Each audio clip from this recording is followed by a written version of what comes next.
Avertissement, ce contenu est destiné uniquement à un public adulte. La discrétion du spectateur est conseillée.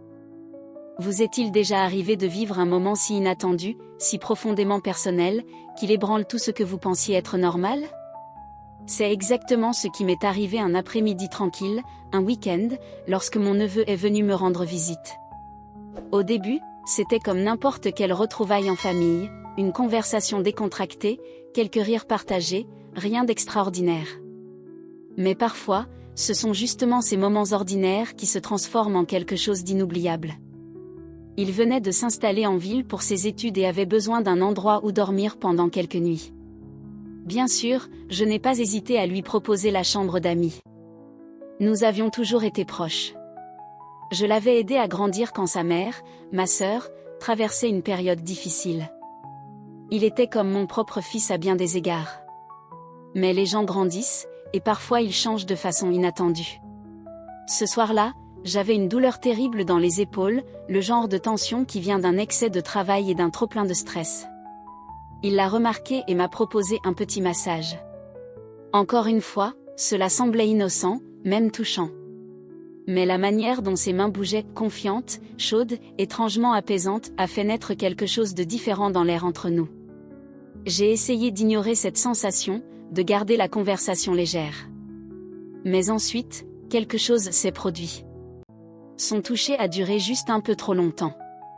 Nos regards se sont croisés, et en un seul instant, quelque chose d'indicible est passé entre nous. Une question? Une limite franchie, ou peut-être simplement envisagée. Je me suis éloignée, incertaine. Il m'a regardée autrement, non comme le gamin que je gardais autrefois, mais comme un homme tentant de comprendre ce qui venait de se passer. Et je ne pouvais pas empêcher mon cœur de s'emballer. Cette nuit-là, je n'ai pas pu dormir. Était-ce juste le massage? Est-ce que j'imaginais des choses? Ou bien avait-il ressenti la même chose? Plus j'essayais de faire abstraction, plus ce moment tournait en boucle dans ma tête. Ce qui avait réellement changé pendant ce massage, et ce qui allait suivre, était totalement imprévisible. Alors voici la question que je veux vous poser. Avez-vous déjà vécu un moment qui vous a fait tout remettre en question, même des relations que vous pensiez simples? Laissez un commentaire ci-dessous et discutons-en. Aurais-je dû l'arrêter dès que j'ai senti ce changement? Ou est-ce que j'exagérais quelque chose de parfaitement anodin? Dites-moi ce que vous auriez fait à ma place. Appuyez sur le bouton j'aime si vous avez déjà vécu un moment déroutant comme celui-ci. Et n'oubliez pas de voter dans le sondage ci-dessus. Était-ce innocent ou intentionnel? Parce que ce qui s'est passé après ce massage a vraiment tout changé. Cette nuit-là m'a semblé plus longue que toutes les autres. Je me tournais et retournais sous les draps, revivant ce moment encore et encore. La manière dont ses doigts avaient appuyé sur mes épaules, la douceur de sa voix quand il m'a demandé si j'allais bien. Ça n'aurait pas dû signifier quoi que ce soit. Et pourtant, c'était le cas. Il y avait quelque chose dans ses yeux qui rendait toute tentative d'oubli impossible. Je me disais que ce n'était que moi, que du stress ou de la solitude. Mais au fond de moi, je savais que l'atmosphère avait changé. Le lendemain matin, j'ai essayé de faire comme si de rien n'était. J'ai préparé du café, brouillé quelques œufs, et les accueilli comme si rien ne s'était passé. Il m'a souri comme toujours, calme, respectueux, poli, mais derrière ce sourire, un silence nouveau s'était installé. Pas inconfortable, mais lourd, comme si nous savions tous les deux quelque chose que nous n'étions pas prêts à dire à voix haute. Il a proposé de m'aider à ranger, et pendant un instant, alors qu'il se tenait à côté de moi à l'évier, nos bras se sont effleurés. Ce n'était qu'un frôlement, mais il a duré, et je ne me suis pas éloignée. J'ai ressenti à nouveau cette même énergie, pas bruyante ni évidente, juste un léger changement dans sa manière de me regarder. Cela semblait trop proche, trop familier. Nous avons parlé de la fac, de ses cours, de ses nouveaux amis. J'ai essayé de ramener la discussion sur des sujets sans risque. Mais de temps à autre, il posait des questions qui me faisaient réfléchir, comme « As-tu déjà eu l'impression d'avoir renoncé trop tôt ?» ou « Est-ce que ça te manque parfois, d'être un peu sauvage ?» Je me contentais de sourire et de rire, faisant semblant de ne pas percevoir le sens caché derrière ces mots. Mais j'ai remarqué que cet après-midi-là, il est resté à l'intérieur pendant que je prenais un appel dans ma chambre. Quand je suis sortie, il était assis sur le canapé, feuilletant un vieil album photo que je gardais sur l'étagère. Je ne l'avais pas ouvert depuis des années. Des photos de lui enfant, de nous, à l'époque où tout était simple. Il a levé les yeux vers moi et a dit « Tu as toujours pris soin de moi plus que n'importe qui. » Et c'était là, encore une fois. Ce ton, cette pose, comme s'il disait plus que de simples mots. Je ne savais pas où cela menait. Je ne savais même pas comment cela avait commencé. Mais ce que je savais, c'est que quelque chose avait déjà changé, et qu'il n'y avait plus de retour possible. Toute cette journée ressemblait à une marche sur un fil. Chaque regard, chaque frôlement, chaque mot, tout semblait pouvoir nous faire basculer dans quelque chose que ni lui ni moi ne comprenions complètement. Je n'arrêtais pas de me dire que ce n'était rien. J'ai même appelé ma sœur, juste pour me recentrer, entendre une voix familière, me rappeler que c'était son fils. Mais même pendant notre conversation, je pouvais l'entendre en arrière-plan, fredonnant doucement, tapotant la table, se déplaçant dans la cuisine comme s'il y appartenait. Plus tard dans la soirée, nous avons regardé un film ensemble. J'ai choisi quelque chose de neutre, de léger et d'oubliable, mais je n'arrivais pas à me concentrer. Il était assis juste assez près pour que nos jambes se touchent sous la couverture. J'aurais pu me décaler. J'aurais dû. Mais je ne l'ai pas fait. Et lui non plus. À mi-chemin du film, il m'a regardé, sans rien dire. Juste regarder. Et je n'ai pas pu m'empêcher de demander « Quoi ?» Ma voix était faible, à peine un murmure. Il a haussé les épaules, souriant légèrement. « Rien. Tu sembles juste différente, ces derniers temps. » J'ai ri pour détourner, mais au fond, je savais qu'il n'avait pas tort. Je me sentais différente, pas seulement avec lui, en moi-même. Peut-être que c'était la solitude. Ou peut-être simplement le fait que quelqu'un me remarque à nouveau. Le lendemain, nous avons fait quelques courses ensemble, acheté de quoi remplir la maison. Nous avions l'air d'un duo familial ordinaire aux yeux des autres. Mais derrière les sourires et les conversations banales, je le surprenais à me regarder quand il pensait que je ne le voyais pas. Et une fois, alors que nous attendions en ligne à la caisse, il s'est penché un peu trop près et m'a chuchoté « Tu sens vraiment bon aujourd'hui ?» Je suis restée figée. Je n'ai pas répondu, mais le silence entre nous disait tout. Ce soir-là, en pliant le linge, j'ai trouvé un de ses t-shirts mélangé au mien. Je l'ai tenu un peu trop longtemps, me rappelant la sensation de ses bras sur mes épaules pendant le massage. Ça m'a fait peur, de voir à quel point ses pensées s'insinuaient vite, à quel point elles semblaient naturelles. Je ne sais plus sur quelle ligne nous marchons, ou si nous l'avons déjà franchie sans nous en rendre compte. Mais je sentais quelque chose grandir, lentement, silencieusement, mais indéniablement. Était-ce juste de la curiosité ? Me testait-il, ou ressentait-il vraiment la même chose ?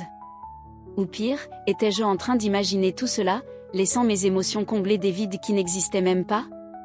Je veux savoir ce que vous en pensez. Croyez-vous que la chimie peut surgir de façon inattendue, même entre des personnes liées par des relations complexes ? Devrais-je affronter ce que je ressens ou continuer à faire semblant que tout ça n'est que dans ma tête ? Partagez vos pensées dans les commentaires. Et si vous pensez savoir ce qui pourrait arriver ensuite, dites-le moi. Parce que même moi, je ne suis pas sûre jusqu'où tout cela va aller. Ce soir-là, tout semblait plus fort. Le tic-tac de l'horloge, le bourdonnement du réfrigérateur, même la pluie qui commençait à tomber. Je m'étais dit que je garderais mes distances, que cette nuit passerait tranquillement. Mais, d'une manière ou d'une autre, nous finissions toujours par nous retrouver dans le même espace. J'étais dans la cuisine, en train de préparer du thé, quand il est entré, torse nu, frottant une serviette dans ses cheveux encore humides. Mon souffle s'est suspendu une seconde, mais j'ai fait semblant de ne rien remarquer. Il ne s'est pas excusé, ni montré gêné.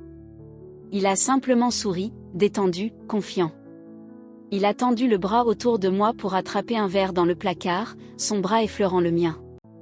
Je ne me suis pas écartée. Lui non plus. C'était un geste minuscule, mais il a laissé une empreinte. Plus tard, je suis allée dans ma chambre plus tôt que d'habitude, essayant de me vider la tête, mais je n'arrivais pas à me détendre. Je l'entendais bouger dans le salon, éteindre les lumières, s'installer, ou peut-être juste attendre.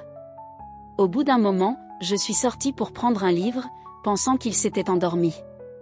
Mais il était toujours là, assis sur le canapé, la lumière tamisée, son téléphone à la main.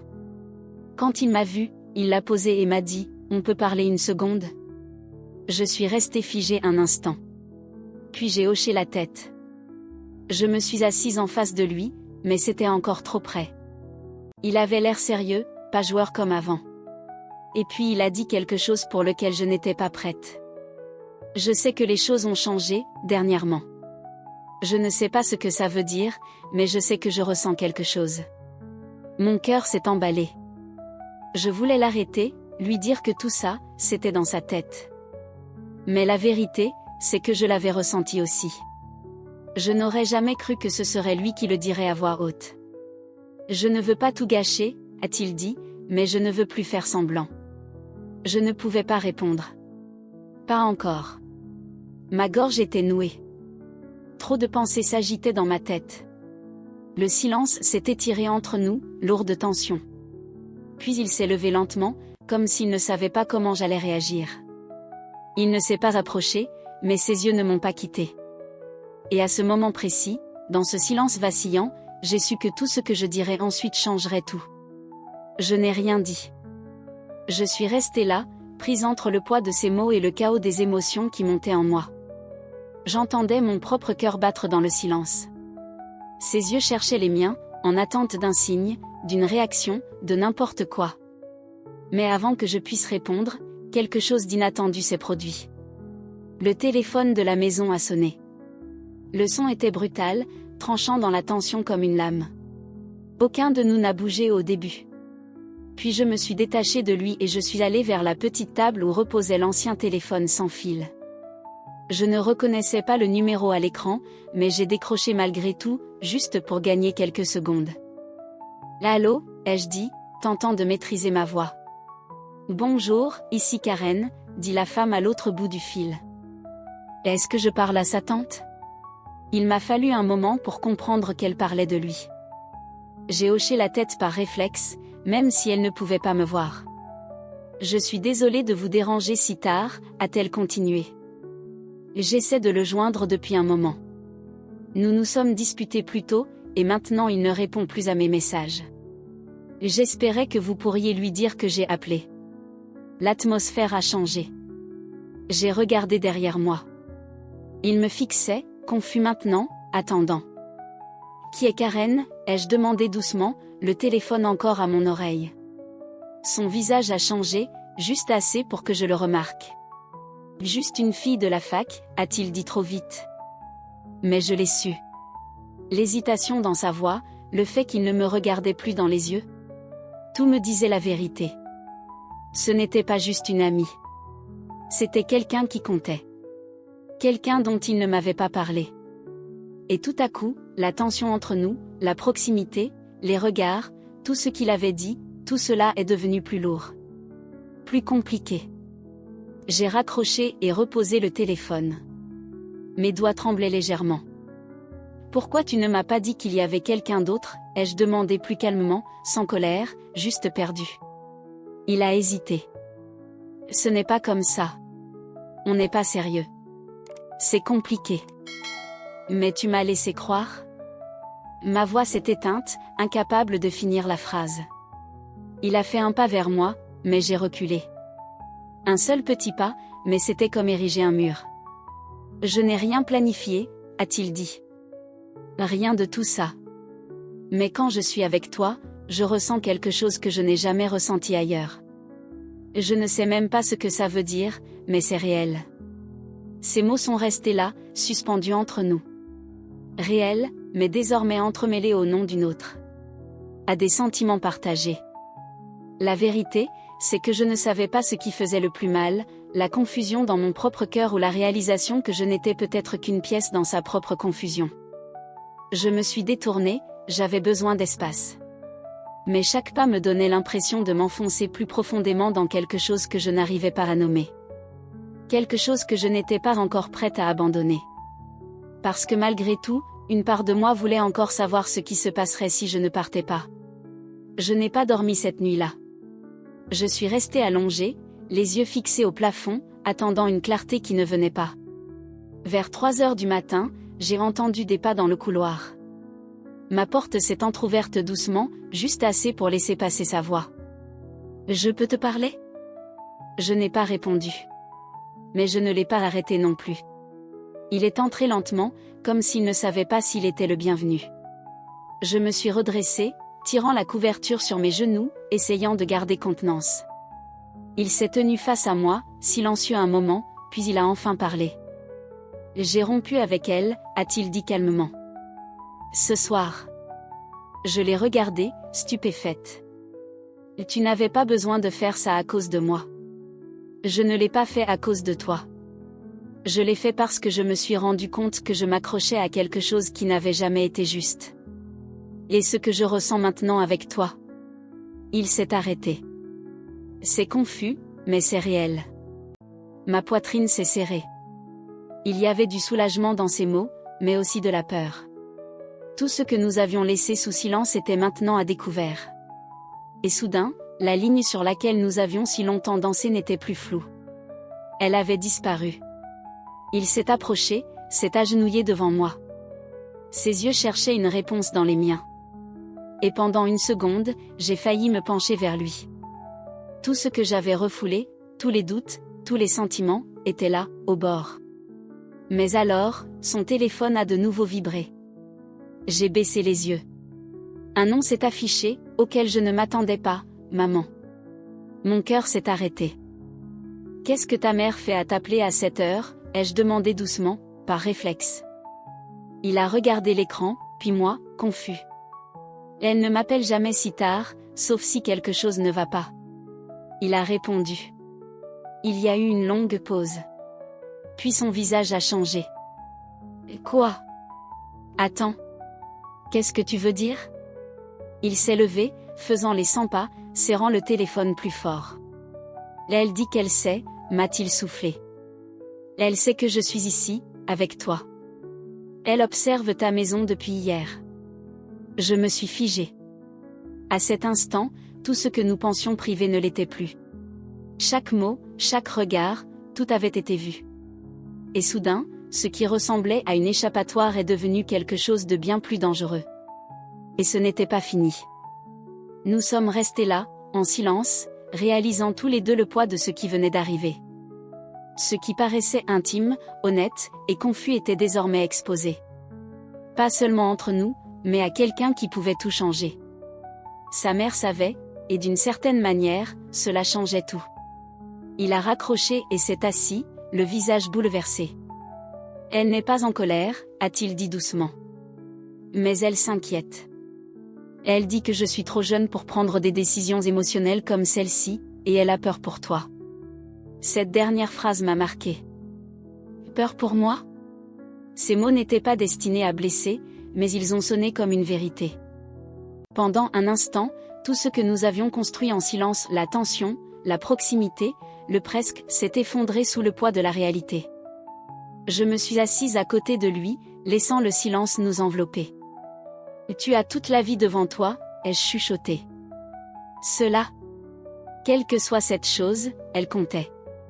Mais peut-être qu'elle n'était pas destinée à aller plus loin. Il n'a pas répondu tout de suite. Il s'est simplement adossé, soupirant. Tu es la première personne qui m'a fait me sentir vue. Vraiment vue. Je n'oublierai jamais ça. Et je savais que moi non plus, je ne l'oublierai jamais. Le lendemain matin, il a fait ses valises. Nous n'avons pas pleuré. Nous ne nous sommes pas dit adieu comme des amants ou comme de la famille, juste comme deux personnes ayant partagé quelque chose de réel, de compliqué, quelque chose qui resterait toujours entre nous, même sans être dit. Alors que la voiture s'éloignait, je suis restée sur le perron, regardant la pluie s'adoucir en une fine bruine. Et à ce moment-là, j'ai ressenti quelque chose d'étrange. Pas du regret, mais une paix silencieuse. Parfois, les liens les plus importants sont ceux qui ne se réalisent jamais vraiment. Ceux qui nous apprennent quelque chose de plus profond sur qui nous sommes, ce que nous désirons, et ce que nous sommes prêts à laisser partir. Alors voici ce que je veux vous demander. Avez-vous déjà eu une relation qui ne rentrait dans aucune catégorie, mais qui vous a changé à jamais? Une relation floue, qui a ouvert votre cœur, pour s'éteindre doucement à la fin? Commentez ci-dessous et dites-moi ce que vous auriez fait. Auriez-vous choisi de vous battre pour cela, ou seriez-vous parti comme moi? Si vous voulez une suite ou un deuxième épisode du point de vue de lui, dites-le moi en commentaire. N'oubliez pas de liker, de vous abonner, et d'activer les notifications. Il y a toujours plus à découvrir dans des histoires comme celle-ci. Coche épaisse blanche résumé de l'histoire. Une femme retrouve son neveu lors d'une visite imprévue, pour se retrouver plongée dans un tourbillon émotionnel où les frontières familiales se brouillent face à une tension romantique. Alors que les sentiments émergent et que la vérité se révèle, un simple appel téléphonique expose leurs secrets et les force à choisir entre liens et conséquences. Cette histoire, pleine de complexité émotionnelle et de proximité interdite, explore profondément la connexion humaine, la tentation, et les choix que nous faisons lorsque l'amour et la loyauté entrent en collision.